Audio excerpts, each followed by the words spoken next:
Hello, ladies and gentlemen, and welcome again to Syriana Analysis. I'm your host, Kevork Almassian. Thank you very much for tuning into today's live streaming, guys. I appreciate you all, whether you're watching us on Facebook, on YouTube, on Rumble, and on X.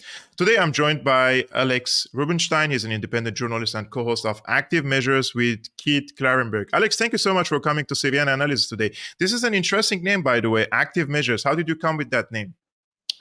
Well, the name was Kit's idea. I think I've never really pressed him on it because it seems so natural, you know. Yeah.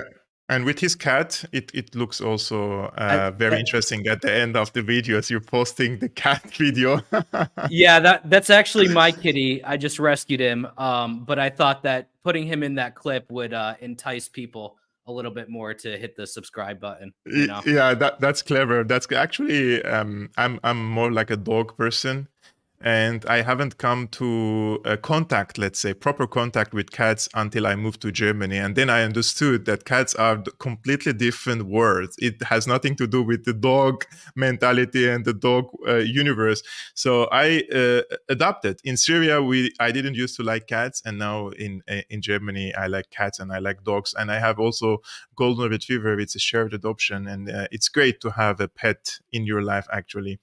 Alex, I wanted to invite you to Syriana Analysis because you have been covering and breaking different stories recently in Europe and also in Palestine, Israel. So we could discuss together these different topics because it's important to listen different perspectives. And you're a very insightful journalist, and you recently also started this podcast called Active Measures with Kit, as I mentioned. And it's important to cooperate with journalists like yourself. And guys, it goes without saying that all the relevant links, the new podcast of Alex and Keith is in the description below. Go and check and see by yourself the work that they're doing and what stories they are breaking on YouTube and also on X. So Alex, you recently broke a few stories, as I mentioned, related to Georgia and also Ukraine. And I wanted to have this conversation with you about foreign engineered color revolutions in the former Soviet Union countries. And there are many people who come to my channel. We have in different political, let's say, spectrums, some of which they already know what a color revolution means. But for starters, what is a color revolution and how do we know if a revolution is organic or engineered from outside, aka color revolution? Well, as with anything, you have to look at the money, you know, where it's coming from. And you see with color revolutions, generally the same actors at play and a lot of the same kind of tactics through the branding, through the use of like kind of countercultural aesthetics uh, to promote it. You don't see, you know, people dressed in suits. Um, you see people dressed much like me, you know, maybe with long hair, and beards. But generally, these kinds of processes are funded by people like George Soros, people like Piero Midyar, these kind of billionaire tech oligarchs, and ultimately, you know, the result is inevitably mass privatization. So they do this. They do this in countries that have, you know, strong social structures, strong social safety nets, and ultimately for all the bloviating about, you know, freedom and democracy and sovereignty. It's just private sales of state assets. So you see there were a series of these all across Europe. There was the Orange Revolution in Ukraine. There was the Rose Revolution in Georgia, actually. Yes. And alongside these kind of billionaire backers, you also have you know, the National Endowment for Democracy, whose founder stated that basically the goal was to do overtly what the CIA did covertly. You have another founder, Carl Gershman, who said, you know, it would be terrible for, quote, democratic groups around the world to be viewed as being subsidized by the CIA. That's why we created the endowment.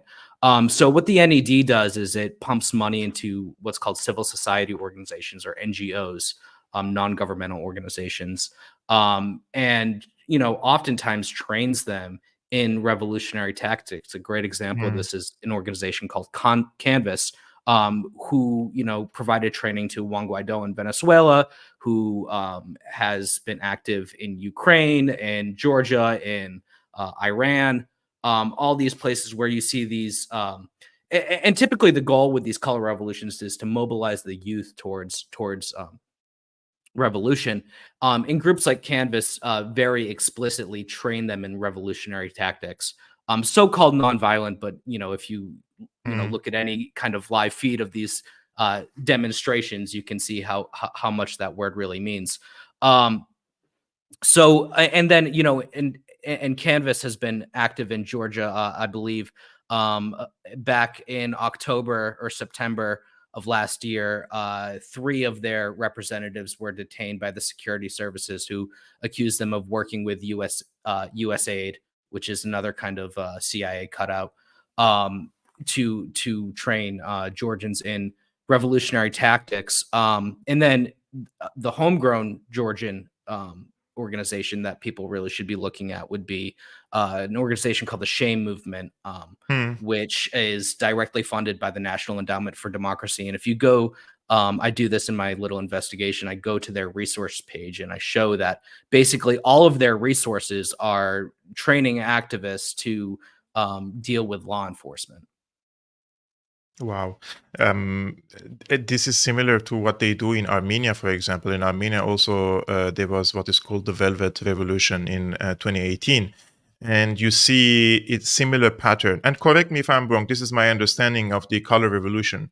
Like these NGOs are basically Trojan horses in the internal affairs of a country. And they spawn more NGOs while they are operating in the country, and they recruit the younger generation. Their targeted audience is the younger generation. So they engineer a mindset, a certain mindset that these people would change their political opinions and positions in regards to grand political issues, for example. In parallel, they also convince the people about privatization, for example, as you mentioned. And this is something that um, it's controversial among these people, because if you say that privatization doesn't help the people, then they will come and say no, privatization will help the ordinary people, where the fact is that these big corporations are going to come and invest in your country, and then when they have big investment, they will have influence over the political spectrum there, because as we may know, these corporations can become like lobbies in these countries, because the interest, their money is too big in the country, that the politicians themselves want to appease these corporations. So these corporations have influence now on the politicians themselves in these countries. So, in my opinion, this influx of money to Georgia, to Ukraine, to Armenia is actually hindering the democratic process in these countries, right? It's not helping the democracy here. Yeah, I mean that's absolutely right. I think the Trojan horse term is perfect, actually.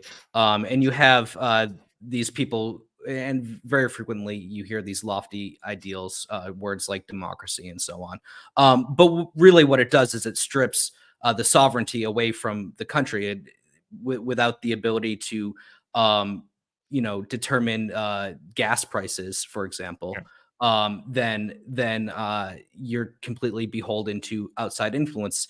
And not only that, but these NGOs are completely beholden to outside influence, and that's really the crux of the issue in Georgia, because in Georgia you have, for every 150 citizens, one NGO. So that's a very huge number of NGOs, and the government's trying to pass this transparency law, which would force organizations that receive more than 20% of their funding from overseas to disclose it. So, I mean, again, and you have organizations like the National Endowment for Democracy funding groups called Transparency International, and yet transparency here is such a Russian thing, that it's completely untenable.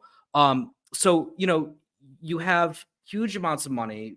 90% of NGO funding in Georgia comes from across Georgia's borders. This is official. This is not just a number that I pulled out of nowhere. This was according to a study. I forget which university. But you can look it up. I mean, that number is repeated everywhere. You can see it in the Atlantic Council, for example.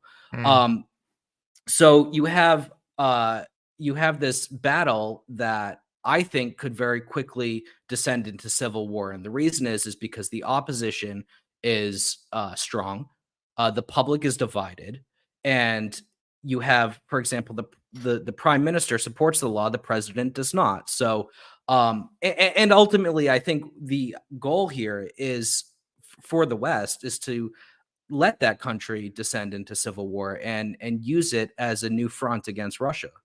Wow.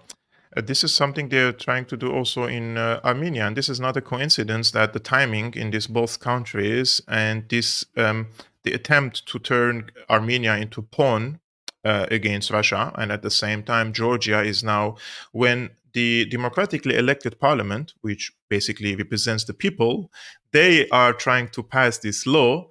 Now democracy doesn't mean anything for them when it doesn't suit them. So they're going to hinder basically the democratic process. And the president, she says that she will veto. She vetoed already, right? I think you said Yeah, I that think she that doesn't can. even speak Georgian. Right. Yeah. So she vetoed the law. I think that can be overridden with a majority vote. I'm not 100% clear on that, but I don't. It's not over with the veto. Yeah, she does not speak very good Georgian.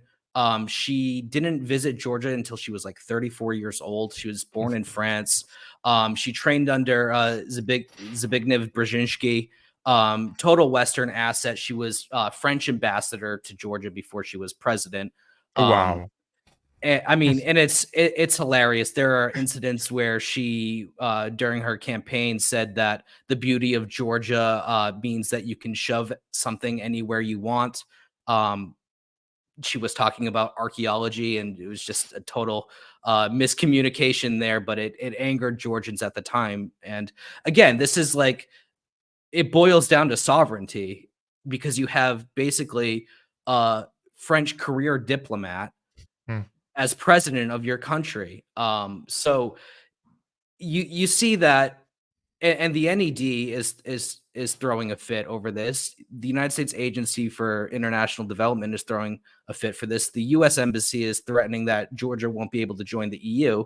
And it seems that joining the EU for whatever reason is kind of a popular idea in Georgia. I can't imagine why, but if that's the will, that's the will. But the threats is that this will prevent them because it's a Russian style law, whatever that means. I mean, really, it's a law about transparency. But wouldn't this law also uncover the Russian funding in Georgia for the NGOs, or if there is any media outlet that receives over 20% of its funding from Russia? So it would also show and reveal the Russian infiltration or intervention in Georgia, Yeah, right?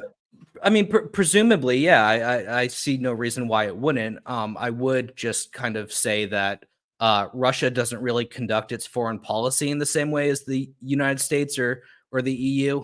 So they don't really just go fund civil society groups and train them in revolutionary tactics. They're a little bit more on the books, I think. Guys, I received a question from Emil. Says, when are you going to talk about Iran? We already covered that case yesterday. You could go and watch the live streaming before this one. So it's very interesting. I'm very interested in let's say, the voices in Armenia, because I also read Armenian, and also there are many Armenians all of a sudden started publishing in English, and for in favor of the government. And the government, came after the Velvet Revolution, so it was another color revolution. So you go to the website of this person, and he works for some think tank. Okay. And you go to this think tank and you check the partners, and the names that you already mentioned in Georgia, many of them already are partners with these intellectuals who are leading the public opinion in Armenia, in Armenian and in English and in different languages. And when you ask and you speak with these people and you say, but your funding is from the USAID, or your funding is from the NED, and they reject that. They say, no, that's not true. I work for this think tank. Yes, but this think tank is partnered with the NED, and the NED's budget is from the US. And so there is like a big circle and a circus of funding going on in these countries. And in my opinion, this is leading into non-organic um, social movements in the country.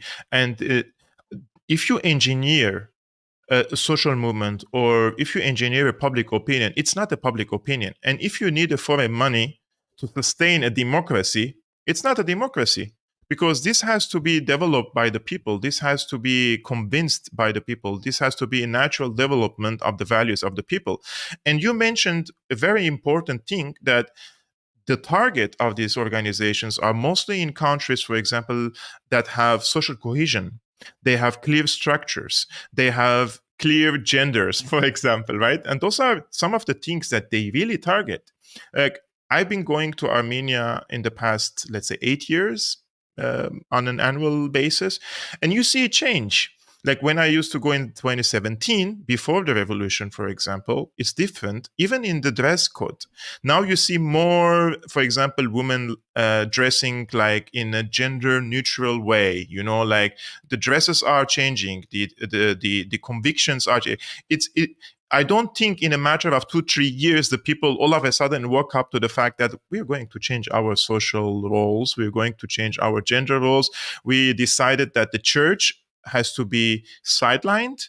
National identity means fascism. This doesn't happen that way. It's a process. And so many of these media outlets and the NGOs, they're targeting the youngsters. And this is leading into major catastrophes in Armenia. They lost the Nagorno-Karabakh region because they believed that the national identity is fascism and the church has to be abolished, whereas Azeri side and the Turkish side, they are going more into nationalism. They're believing more in their religion and hence in their causes. So these organizations, actually, when I called them Trojan horses, they bring with them geopolitical implications and consequences. People lose their territories and people get killed because of this. Yeah, absolutely. And I would just add that these processes have been turned into a science. The National Endowment for Democracy has been doing this for a very long time, and if you look at the history where they've played a role in the overthrow of governments, you see this again and again. So I would say that, like, for young people, it's and the problem too is the internet, and the way that the internet kind of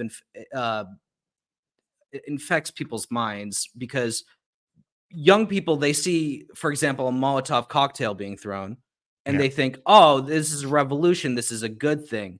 Mm. But there is such a thing as counter revolution, and so I think it's kind of important for people like us to educate our audiences about about what the signs are, what to look out for, and that not every group of fired up young people is worth supporting, because you saw it in Hong Kong recently, you saw it in Ukraine. Look what you can draw a direct line from the US government funding the Maidan revolution and the Yes. neo-Nazis there to the destruction that's happening now, and just all over the world. Venezuela, you see it over and over again. So look into the history of the NED.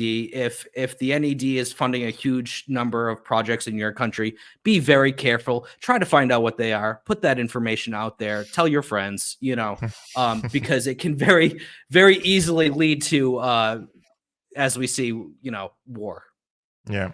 And if the American embassy in your country is bigger than your parliament and the government buildings and the presidency and the palaces in your country, then you need to ask some questions. In Armenia, the size of the American embassy is bigger than the neighborhood that I live in. And, what are they doing in this big compound in a very small country?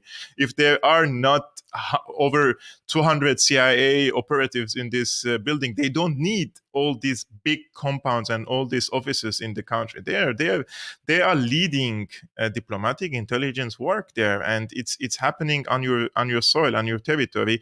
And then the occupier is they call Russia an occupier. Like the Russian forces were the protectors of the Armenian sovereignty for a long time, and once they antagonized Russia, because after the Velvet Revolution, they just decided that Russia is an occupation force and we have to be anti-Russian. And I'm not saying that they have to be a pawn for Russia. In the contrary, have good relationship with Russia and have good relationship with the European Union, but don't become a tool in any of these powers' hands. And what they decided to do is that they will completely go and abandon Russia, become anti-Russian, kick out the Russian forces, become a Russophobe basically, and join this Ukraine uh, charade that is happening there, and bring the CIA and hold the negotiations with the American side. You want to bring the French and the Americans to the Southern Caucasus. Everybody knows what you're doing. And now the Iranians are alarmed and the Russians are alarmed. And when you're attacked by Azerbaijan, what do you expect? The Russians to come for help? No, that's not how the Russians work, which means they don't even understand the mentality of Russia and they don't know what the Russians expect, because you like Russia, you dislike Russia, those are different things. But when you're an official and you're a decision maker, you need to understand the mentality of the Russian politician and the mentality of the American politician in order to find the middle ground and how to diversify the eggs, especially if you're a small country. But if you're stupid, incompetent, and you are antagonizing one of these parties and calling them names, so you will lose your territory. And you mentioned Ukraine. Ukraine is very important, and this is one of the topics that you also broke on your podcast. And this is, I want to show the audience this photo. It's really funny. And this was the Secretary of State of the United States. He went to Kiev and he had a pizza with the Foreign Minister of Kiev. And this is a pro-Ukrainian page. And they say Blinken shares pizza with Ukrainian counterpart in Kiev visit. U.S. Secretary of State Antony Blinken gave a ringing endorsement to a popular Ukrainian pizzeria founded by a war veteran during surprise visit to Kiev on Tuesday. This was last month. Alongside his Ukrainian counterpart, Kuleba, the top American diplomat, grabbed a slice from Veterano Pizza, a military-themed establishment that features a glass tabletop with empty bullet casings. As somewhat of a knowledge person about pizza, as most Americans are, he said, the pizza here is superb. I highly, highly recommend it, Blinken said. The pair split a meat pizza called Ukrainian pizza by the restaurant and a vegetarian one. Last September, Blinken and Kuleba shared a portion of fries at McDonald's after it resumed work in Kiev. But Kuleba said this time round he had insisted on a Ukrainian restaurant. Some people criticized me on social media that I took you to McDonald's, not to a Ukrainian place. So now we are correcting this, he told the reporters. So first of all, the McDonald's part was funny because it's a shit food. Sorry to say. And if you eat fries from McDonald's, it has like 60 ingredients or something in it, more beside the potatoes. But this one had a special story. So tell us, what's the story of this photo? Yeah, so that restaurant is called Veterano Pizza. It's actually the story. The fact that that was the restaurant that that Blinken went to was picked up by Che Bose on Twitter, journalist. Yeah. And I immediately recognized it because I knew I had seen photos from it before. So just to backtrack a little bit, the restaurant is covered with Nazi memorabilia, insignia, what have you, Azov battalion flags framed with the Sonnenrad knot since they tried to rebrand. There's what you're looking at now is a photo of the Odessa trade union massacre, where in 2014, ultranationalist thugs senselessly murdered and set fire to the trade union building. Because they were socialists inside. I think it was 40 something people were killed. This is the wall. This is covered in, all kinds of military badges. You can see Azov there. You can see Right Sector there. You can see the Georgian National Legion there, which is a group that I've personally exposed for a myriad of war crimes. And you have the SS Panzer Division, Viking. And that's not the only World War II era insignia in that restaurant. I also found Waffen SS emblems on the walls. So it's a Nazi themed restaurant. But I recognized it because I've reported on 2 American figures that have previously visited this restaurant. Those include Craig Lang, who is, according to leaked Department of Justice documents, responsible for multiple war crimes in Donbass. This includes injecting a woman with adrenaline and then drowning her so that she Wow. wouldn't pass out while she was killed, burying people in unmarked graves, civilians. He is wanted for double murder in the United States. He put up he found on Craigslist an ad for guns. Hmm. So no, I'm sorry, he put up on Craigslist an ad for guns, and when a couple went to go purchase them from him, he murdered them both and took their money. Hmm. That was to pay for his travels to Venezuela, to the Colombian border, where he was armed by the Colombian police in order to overthrow the Venezuelan government. So it's possible. It's more than possible that he's some kind of asset, but he is wanted also. So that's worth pointing out. There's also pictures of a man by the name of Paul Gray at that same restaurant. Paul Gray is another American figure that I've reported on. He's been associated with several American-based neo-Nazi groups, including the Atomwaffen Division, which is considered it's designated terrorist organization by the United Kingdom and Canada.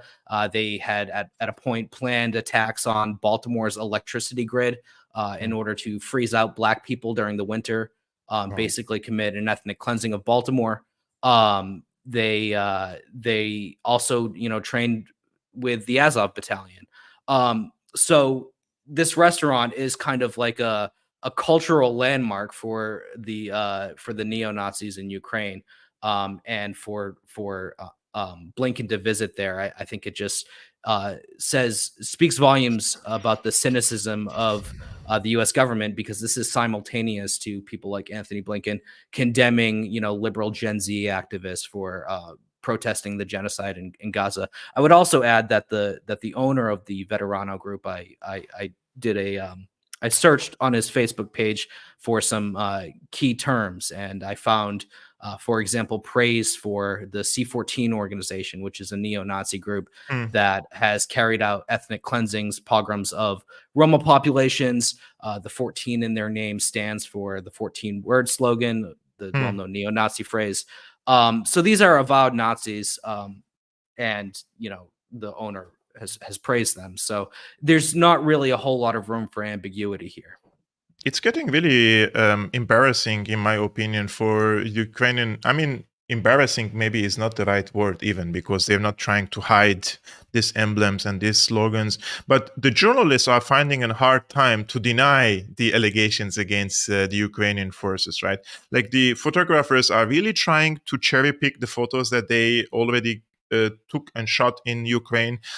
And despite that, after very careful consideration and checking, they post it on social media, and the people still can dig in and find some neo-Nazi emblem or a neo-Nazi, let's say, logo or anything on the uniform.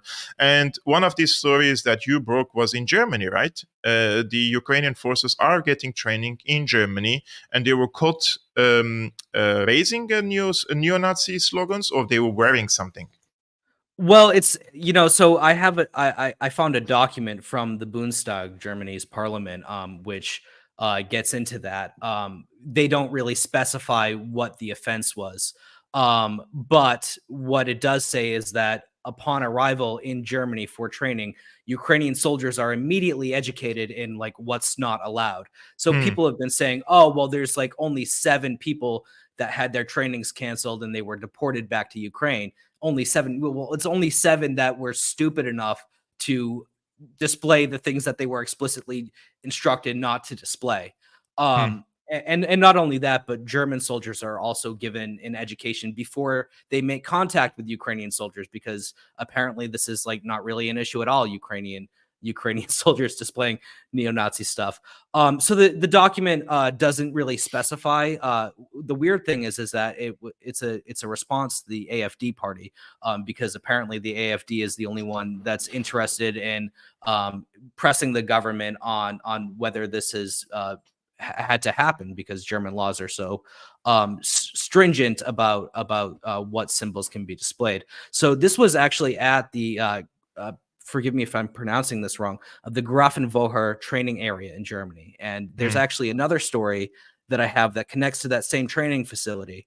If you don't mind, the DoD, this is according to the Department of Defense's Office of Inspector General, a May 14 report.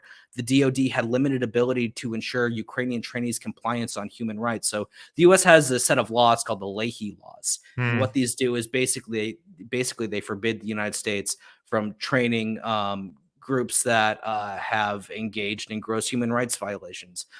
That includes extrajudicial killings, enforced disappearance, rape, torture, that kind of stuff. So the DoD has now admitted that they lacked the necessary data to ensure that the Ukrainian trainees were not in violation of Leahy laws. Very much an admission that they may have been training rapists and torturers. And not only that, but the trainees at the Grafenwoher training facility are also mentioned in that same OIG report as potentially not having received, not having been vetted for Leahy compliance. It sounds to me that this is something that the CIA usually does and the Pentagon usually do. For example, in Syria, who have they look trained for the in ones, Syria? They look for the torturers. Yeah. Who have they trained in Syria? I mean, tens of thousands of these so-called jihadists in Syria. Who were they? Those were the worst of the people around the world, and those were not only Syrians. And they trained people who would slice the throat of someone just because he was born in the wrong religion, right? These were the people or smoked a cigarette. Yeah, of course. If you smoke a shisha, if you're a woman and if they accuse you of adultery, you would get stoned to death. Those were the people trained by the CIA and the Pentagon in Syria. It really infuriates me that they pretend to have this moral high ground and they would not train such people, right? Yeah. It's crazy. I was checking today the news, and Anthony Blinken was faced by some protesters while he was testifying. So Blinken, you will be remembered as the butcher of Gaza. Let's take a look what happened with him. The need for U.S. global leadership and for cooperation with allies and partners has never been greater. The People's Republic of China pursuing military. Was 6 years old when Israelis killed her. His brother was 6 years old. Blinken, you will be remembered as the butcher of Gaza. You will be remembered for murdering innocent Palestinians. Mr. Secretary, you may proceed. Thank you, Mr. Chairman. It's funny that he still speaks about American leadership. The world is craving for American leadership every time he tries to repeat this. And in my opinion, if he was so sure of American leadership, they don't need to repeat it over and over again that the world needs an American leadership. They would just lead. And it seems that they cannot lead now in Gaza, and especially vis-a-vis the Netanyahu government.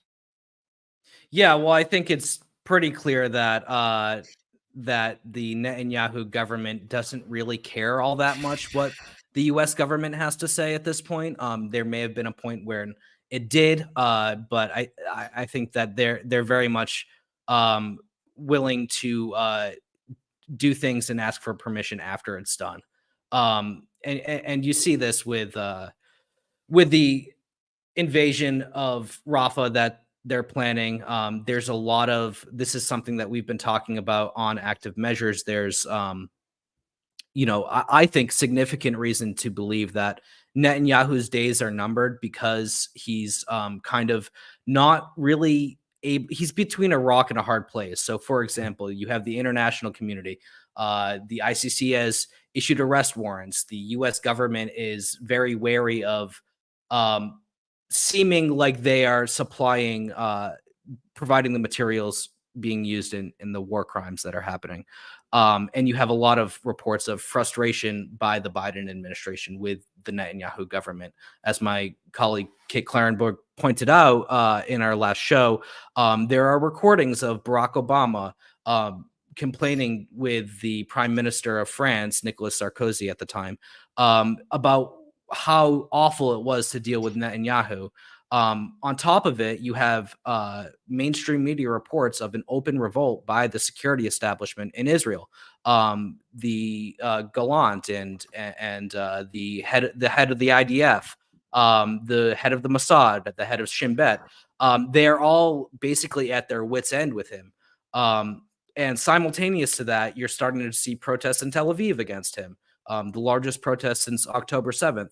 So this has been the focus of one of our segments recently is and it actually, I feel quite vindicated because we recorded it one day prior to the ICC arrest warrant. So I think that basically the plan is to get rid of Netanyahu, use him as the fall guy, and also use, to wash their hands of the genocide. And they can say, well, we got rid of the bad guy. Please make the genocide allegations go away. And you kind of, there's always been this kind of historical liberal tendency to blame all of Israel's crimes on Netanyahu himself. Yeah.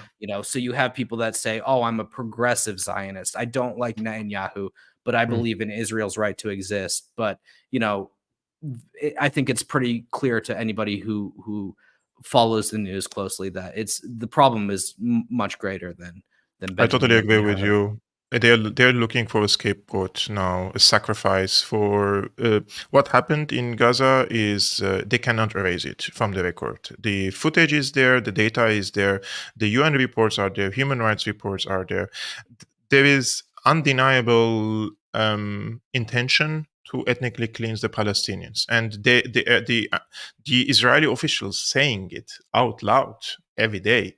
And I was watching the lecture of Professor Mersheimer the other day, and I never thought about that. I mean, he opened my eyes into something that Israel cannot survive on a long run if they continue being called an apartheid, because there is a segregation and discriminatory laws and regulations against the Palestinians.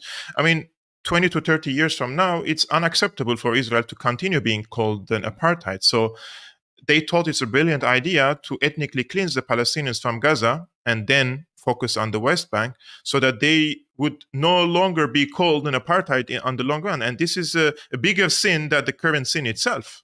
And they just chose the worst solution, I mean, between quotation, for the problem that they see a problem. And that is, Anthony Blinken was part of it. And when the war started after the October 7th, he went to Egypt and he tried to persuade the Egyptian leadership to receive 2.2 million Palestinians. They are in the same bed. They have the same goal, but they differ in the tactics. They differ in how the military is conducting in Gaza. Yeah, the tactics and the marketing are really the big differences. But I do want to put into perspective some of this, because any child, whether Ukrainian or Palestinian, that is killed in a war is an absolute tragedy. But very early on in the war in Ukraine, you had the word genocide floating around elite Western circles. Let's look at this in perspective. So there's about 2,000 Ukrainian children believed to have been killed in this war. And that's over the course of more than 2 years now. In Gaza, it's something like 15,000 over the course of how many months now? 7 months. Yeah. So, I mean, I just, and you look at the scale of destruction, you look at the pictures of Gaza, versus, cities in Ukraine. And you see that the style of warfare that's being conducted by Russia versus Israel is quite different. And that's not to justify war in any way or pick a side, but to point out that there is not really an equivalency there. And yet, for all the complaining that happened, all the protests by Western politicians about how awful Russia's actions have been, you hear nothing but crickets when it comes to Gaza, and it's a real tragedy because the scale of destruction is so much greater. Indeed. And do you agree with the notion that this type of double standards and hypocrisy by the Western leaders is accelerating the shift to the multipolar world? Why? Because the multipolar world is not only a political multipolarity. It's not like the leaders of other countries are working on multipolarity, but also the conviction of the people around the world. Worldwide, you have public opinion matters. Otherwise, they wouldn't have had all these media outlets and all these propaganda machines trying to wash the brains of the people. They need the people's consent about some major issues, and the people, I would argue, especially in the global south, they are encouraged now, emboldened, and they see through all these manipulation tactics, all these double standards, and they are willfully agreeing to become part of a multipolar world and accelerate this move alongside China and Russia. They are losing the people's minds and hearts in the global south, and those are the majority of the people in favor of China and Russia. And the Chinese and the Russians, they're just not doing they're not doing anything in this regard. They're not like going and convincing the people to like them. They're just letting the Americans continue in this suicidal mission in Palestine and in different places around the world. And beside this, people, for example, in the United States, the campus protesters, this is one example. People are also waking up, especially the younger generation in the United States. Like, if the American establishment is lying about Gaza, have they also lied about Libya? Have they lied also about Syria? Have they lied about also X and Y and Z? And we have to remember, many of the so-called progressives in the United States, they were in support of these policies of the establishment in these countries because it's a revolution, because it's an uprising, it's against dictatorship, this and that. Now you see, it's like a mass awakening. I don't see that things are heading toward a place that serves the American interests. Everything looks like bleak for the American establishment. Yeah, I mean, I couldn't agree more. They have completely lost the global south. And I would encourage people to watch what's happening in West Africa, because it really is the perfect microcosm for what's going to happen everywhere else. You have a number of countries that are either changing governments or changing perspectives on Russia and China. I would say that probably the last people who will be convinced of the innate evil of American foreign policy is unfortunately leftists in the United States, because there's a strong tradition of well, let's say Trotskyism, and and accusing governments like the government of Bashar Assad of being a greater evil than the United States. So I think that really Syria was the beginning of the end for the American empire, when they were unable, despite the billions of dollars and covert actions and trainings of the most disgusting, people imaginable, to overthrow that government, and they failed, despite having the support of foreign audiences, despite the perfectly refined propaganda on every Western news station. They weren't able to do it, and if they can't do it in the Middle East anymore, then I don't know where they can continue to. Alex, I'm very curious to know your opinion about something. I recently realized that these people who are sponsored by the United States, the so-called revolutionaries in Syria, and they're carrying this FSA flag, the green one, and they go to pro-Palestine demonstrations. How do they rationalize participating in a demonstration for Palestine when the funding and the sponsorship is from the United States? I'm not quite sure I got the question. So you have Syrians who Yes, were those are the part of the under regime change regime lobby. Yeah. change campaign. Yeah, Mhm. those are the lobbyists, and those if you check their websites, for example, Syrian Emergency Task Force, Yeah. they have connections to, not connections, they're sponsored by the neocons in the United States and the Zionist lobby, and they receive funding, from the neocons, from all these foundations in the United States. And at the same time, they go to the pro-Palestine demonstrations, and they pretend to be on the Palestine side. This, for me, it infuriates me, because to see why they destroyed Syria. Did they destroy Syria because Assad was a dictator? Did they destroy Syria because Assad was from some religion? No, they destroyed Syria because of the foreign policy of Syria. And what is the foreign policy of Syria? Foreign policy was objecting the invasion of Iraq, supporting the armed groups in the region against the Israeli occupation forces, and allowing these groups to gain experience on Syrian territories. Some of them were trained in Syria. They received intelligence support. They received expertise from Syria. So why would the Americans try to destroy Syria or try to remove Assad from power? Those were the reasons. And now the anti-Assad camp, or these lobbyists, they go to the pro-Palestine demonstrations, and when they see you carrying the official Syrian flag, they attack you. One of our friends in the United States was attacked, and they hit him in the face, and they took the flag from him. Yeah, I can believe that. I've seen, I remember years ago at an AIPAC protest, there was a lot of issues created over a man carrying the official flag of Syria.